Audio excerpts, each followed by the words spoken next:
Alhamdulillah, wassalatu wassalamu ala rasulillah, amma ba'd. Before the talk started, the Shaykh drew our attention to the fact that it was requested from him to do this talk regarding polygamy on an empty stomach, so that we're prepared. But he said, I promise you that I'm not going to upset the brothers or the sisters. And he started the talk by saying that today we're talking about an ayah from the Book of Allah in which the permissibility and the fact that it's from our religion is established, and that is the ayah that says, and if you fear not to be just in relation to the orphans, then marry what you please or what you're pleased with from women 2, 3 or 4, and if you fear that you will not be just between them, then one or what your right hand possesses. That is better, and it will protect you from falling into sin. It is important for us to know what the cause of revelation of this ayah was. This ayah was revealed regarding those people who used to be guardians of orphans, and they used to be taken care by a man who, when she grew up, if it was a girl and she was beautiful, he would marry her even without mahar, without giving her any dowry. And of course, by Islam, we are required to give it, as Allah subhanahu wa ta'ala said, give the women their dowries, their mahar, tadayyunan, which means that as a religious duty, and it is an obligation upon the man when he marries a woman to give her mahar, to give her her dowry. And the Prophet ﷺ said that the conditions that have more right to be fulfilled are the ones with which you make the private parts of women halal. And Allah subhanahu wa ta'ala said, and how can you take it back and consume it, while the women have taken from you a very, very strong agreement? So therefore the ayah was revealed that used to forbid the men who used to be in charge of orphan girls to do that, to marry them without any mahar. And the ayah told them that if it grew up and she wasn't very beautiful, then they are not allowed to wrong them, but rather they are allowed to marry 2, 3 or 4. And this is the ayah that the scholars who say that the general principle in relation to the man is that he should marry more than one, because Allah subhanahu wa ta'ala did not start by saying that marry 1, 2, 3 or 4, but rather he started by straight away saying 2, 3 and 4. And that is the asl for a Muslim man, that he doesn't have only one wife,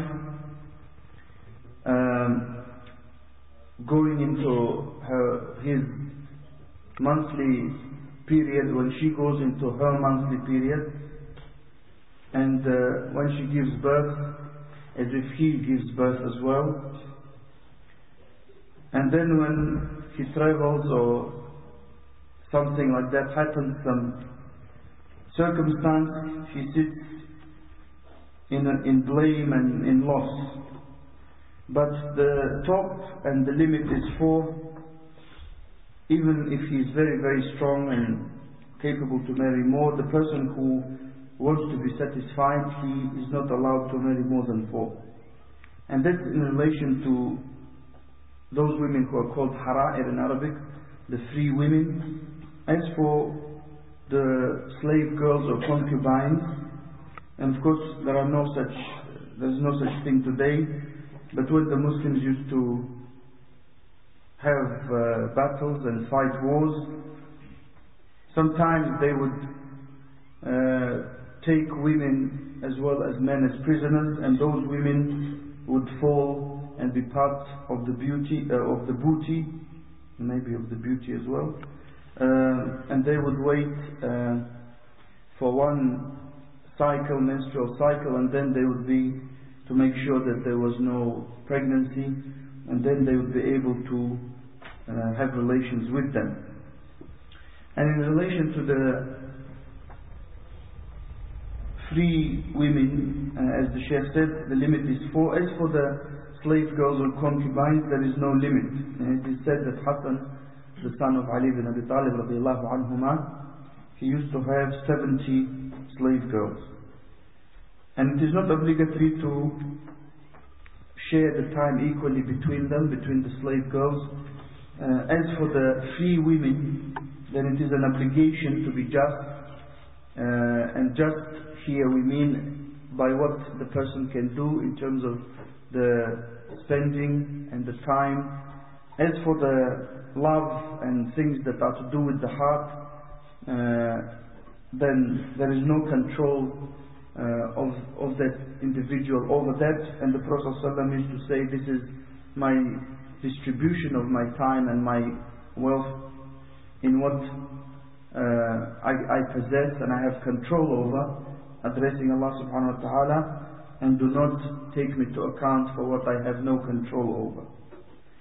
And the Prophet ﷺ married 11 wives, and he died whilst having under him 9. And Aisha radiallahu anha used to be the most beloved of them all. But that would not prevent him from being just to them all. He would dress them as equals, he would treat them as equals, and if he were to go to travel, on a travel, he would always draw lots, and the one whose lot came, he would take her, alayhi salatu wassalam. And sometimes he would go and have relations with all of them in one day, and he would end up spending the night with the one whose turn it was to spend the night with. And the ayat and the ahadith that we have presented, they show that it's not something that occurred only, it's not an innovation, and it's not some sin, some terrible sin as the enemies of Islam try to portray, that polygamy is something that is terrible, it's an aberration and so on, who themselves make what is haram halal, because they allow and they don't say anything to someone who has girlfriends, even if they may be unlimited, and they make something that Allah subhanahu wa ta'ala allowed haram, the other way around. And sometimes, unfortunately, a woman may, just like a man may sleep around, they may sleep around, have more than even 10 partners or so, but if they get married, that's a problem. Whereas with the Muslim woman, she stays with one husband unless she gets divorced, so that the lineage can be traced to a certain man, and those are not mixed. And the woman is not allowed in Islam to marry more than one husband at one time, because of that same reason, that she is the one who is entrusted with the fetus, and she is the one who is entrusted with knowing who actually had relations with her and whose child it's going to be.